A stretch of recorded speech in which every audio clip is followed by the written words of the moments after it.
A man trapped in an airport because his country no longer exists. A refugee who transforms bureaucratic limbo into an unlikely home. The Terminal isn't just a Tom Hanks comedy. It's a modern fairy tale directed by Steven Spielberg that hides incredible secrets behind its apparent simplicity. Today, I'm taking you inside this unique story, through surprising facts, a world record set, and the real man who inspired it all. But first, quick heads up. I'll be touching on behind-the-scenes details that involve the plot, no gratuitous spoilers. But if you haven't seen The Terminal yet, maybe hit pause, go watch it, then come back. I'll wait. Trust me, it's worth it.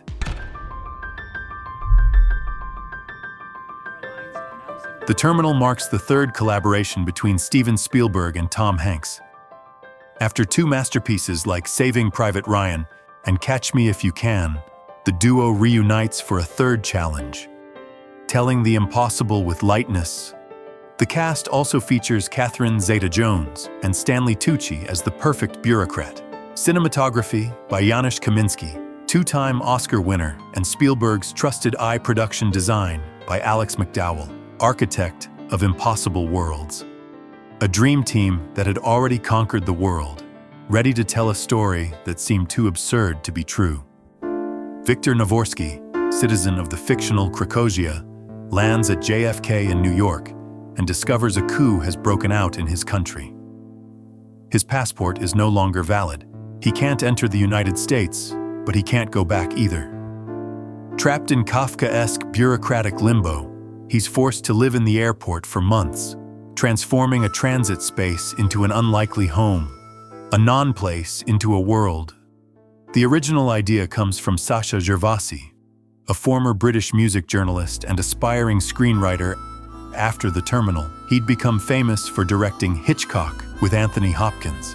Gervasi had met the man who inspired the story in person and was obsessed with it. A man without a country, suspended in limbo. The final screenplay is by Jeff Nathanson, who already wrote Catch Me If You Can. Spielberg trusted his ability to blend comedy and melancholy, lightness and depth, completely. But there's a third name hidden in the project's basement: Andrew Niccol, the visionary screenwriter of The Truman Show. He was involved in early development. The idea of The Terminal as a non-place suspended between bureaucracy and real life bears his unmistakable philosophical stamp. That feeling that the world is an invisible prison, that's his. The story springs from a fact as incredible as it is tragic. Mehran Nasseri, an Iranian refugee who lived for 18 years at Paris's Charles de Gaulle Airport. 18 years. Think about it.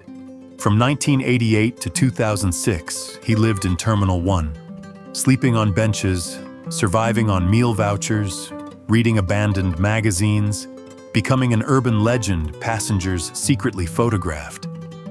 The director was fascinated when he first read about it in an article. After September 11, 2001, after the world closed its borders and looked at strangers with suspicion, Spielberg wanted to tell a story about borders and hope without sliding into pessimism or preaching. The Terminal becomes a metaphor for the globalized world, a non-place that can become home if inhabited with humanity. A limbo that can become life if you give it soul. Hollywood bought the rights to the story, but Viktor Navorski isn't a faithful copy of Nasseri. The director took the essence of the condition, being a man without a state suspended in legal void, and transformed it into fable, into poetry. Shooting in a real airport was impossible for obvious security, logistics, and cost reasons. So Spielberg and his team did something extraordinary. They built a complete, functional terminal inside a Lockheed Martin hangar in California, over 65,000 square feet of pure movie magic. Real escalators, electronic boards with flights updating in real time, working elevators, and 35 authentic stores from international brands. The stores weren't empty scenery. Some actually functioned during filming. The crew would stop at Burger King between takes, creating a surreal atmosphere of daily life inside fiction. A movie inside a world inside a hangar. Cinematographer Janusz Kamiński installed hundreds of individually controllable fluorescent lamps from the ceiling. They simulated an airport's natural light, but with total creative freedom.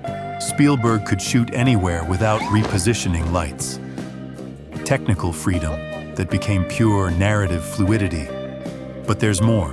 Kamiński shot almost everything with extreme wide-angle lenses that exaggerate perspective and make the space seem even more vast. Victor appears tiny, crushed by the structure's immensity, its isolation made visible. And watch the colors. At first, the terminal is cold, steel blue, alienating. As Victor finds his makeshift family, the light becomes warmer, golden. These aren't random choices. Kamiński uses color as narrative arc, the cold of the bureaucratic machine slowly warming with humanity pure cinema. And there's a visual element Spielberg handles masterfully throughout. Depth of field. Look closely at the shots. Victor in sharp focus up front, the immigration desk in the middle, the crowd moving in back. Everything sharp, everything visible simultaneously. Seems technical, but it's visual poetry. We see his loneliness and the world flowing past him in the same frame. The airport is frenzy. Victor is stillness. The terminal isn't backdrop. It's co-star surrounding and crushing him. And then there are reflections everywhere. Polished floors, windows, metallic surfaces. This isn't just modern aesthetics. Mirrors in cinema always mean fragmented identity, forced introspection. Victor constantly sees his reflected image, a man without a place confronting himself, a design representing the bureaucratic machine, efficient, beautiful, and completely dehumanizing. America is closed. Tom Hanks wanted Victor to be believable without being traceable to a specific nationality. 50-50. So he invented a unique accent, an impossible mix of Slavic, Mediterranean, and Eastern European inflections with some Balkan echoes. To pull it off, Hanks studied recordings of real refugees and first-generation immigrants for months, creating a sort of emotional Esperanto, a language that doesn't exist but everyone recognizes as authentic. Catherine Zeta-Jones, coming off her Oscar triumph for Chicago. Spielberg wanted her for Amelia Warren because she could do something rare, show fragility and strength in the same instant. A flight attendant with a heart broken by an impossible relationship who finds in Victor a purity she thought lost forever. Stanley Tucci played Frank Dixon, the airport director. But Spielberg didn't want a cartoon villain. Dixon isn't evil. He's a man trapped in the system just like Victor.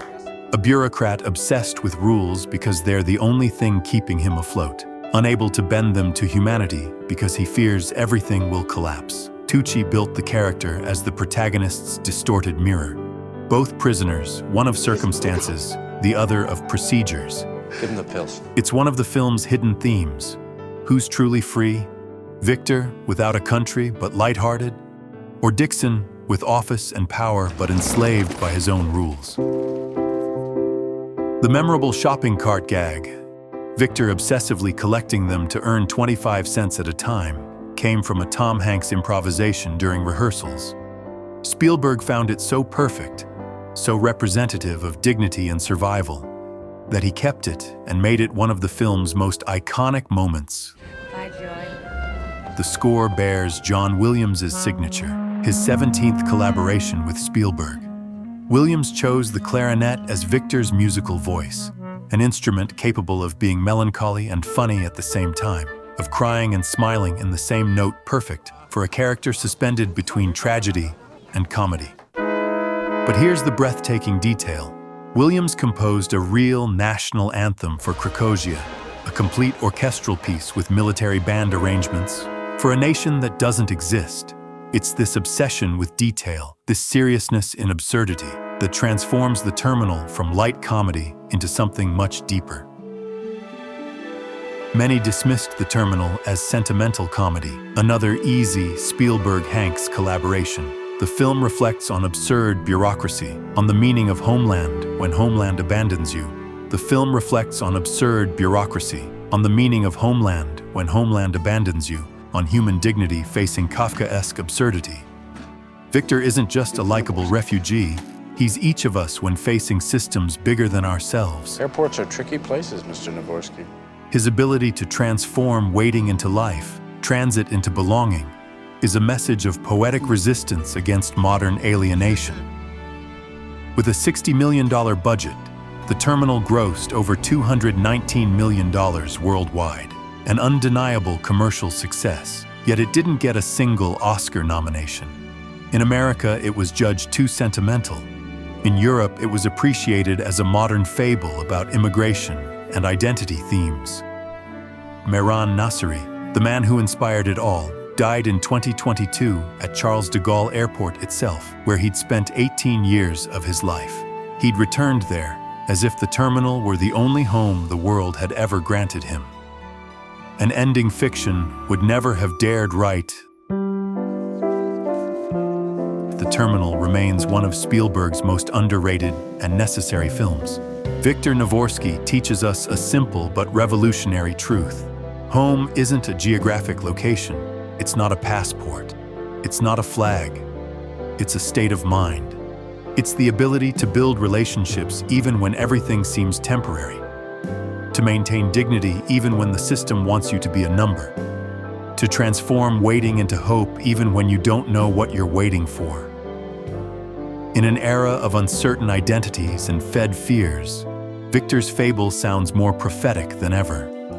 The Terminal becomes a mirror of our fragmented world. We can pass through it like anonymous ghosts, or we can inhabit it with the humanity of those who know every encounter can change a life. The choice is always ours. Next time you're at an airport, stuck by a delay, frustrated by a cancellation, think of Viktor Navorski. Even in the most absurd wait, you can build a love story with life. Now it's your turn. Which scene hit you hardest? Drop it in the comments and tell me what other film you'd like to explore together. If you enjoyed this cinema journey, like, subscribe, hit that bell, and I'll see you soon for another adventure. Thanks for traveling with me to the final destination.